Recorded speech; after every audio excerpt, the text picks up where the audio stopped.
Thanks for joining me today on January 3rd, 2026, as I make a medicinal herbal decoction.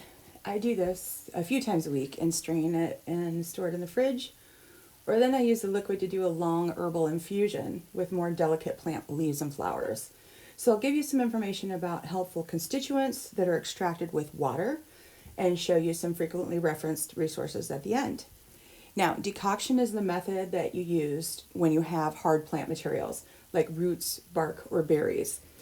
And when water is a good solvent method for the desired constituents that you want.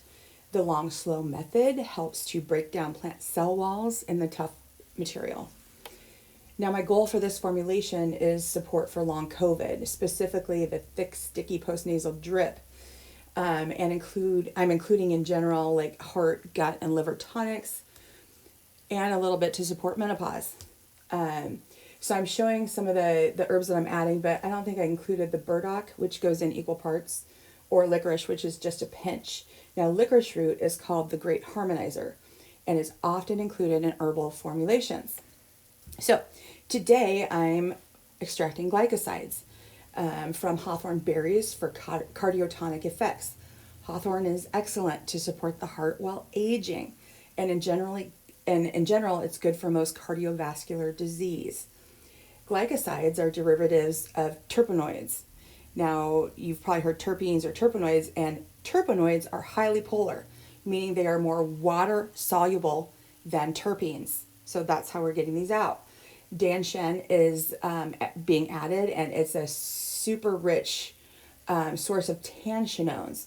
Now, these are diterpenoids, and they play a therapeutic role in cardiovascular disease, including cardiac fibrosis, hypertension, myocardial infarction, and atherosclerosis, among many other roles, of course. I'm also extracting bitter principles from dandelion root and sesquiterpenoids from elecampane root. Dandelion is a liver tonic, and elecampane I'm specifically including to draw up any lingering deep-seated phlegm or catarrh. Now, polysaccharides I'm getting from licorice root and burdock root. Burdock is an excellent liver tonic and a mast cell stabilizer.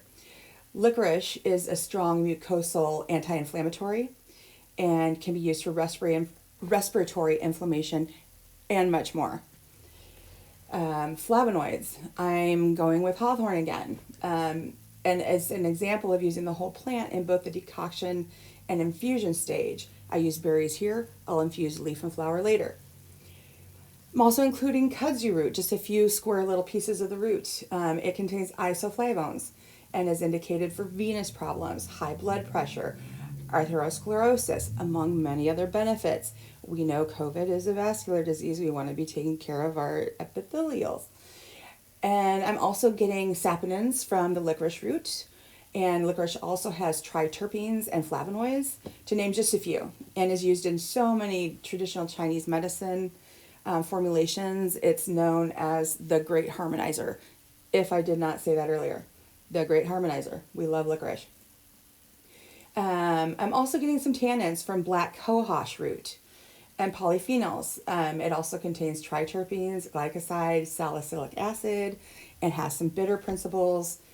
Polyphenols have high nutritional value and are antioxidant, anti-inflammatory, antimicrobial compounds. They offer skin protection, blood pressure reduction, cardioprotective, and anti-cancer properties, among many more. Now, I will simmer this pot covered on low heat for around 4 hours today, and then I'll strain the liquid for the overnight tea infusion, to which I'll add Houttenia cordata, aka fishmint, and hawthorn leaf and flower in particular. Fishmint contains polysaccharides also, flavonoids too, and phenolic acids. And it's beneficial for respiratory issues, gut issues, and inflammation in general. I grow this indoors and I eat here a fresh leaf every morning, and I've noticed improvement in my sinuses and postnasal drip. Now, of note, mast cell stabilizers included here are fishmint and burdock. This can be helpful for long COVID symptoms. Some people end up with MCAS after COVID. So that's it for today. I hope you have a wonderful journey in learning about herbal medicines.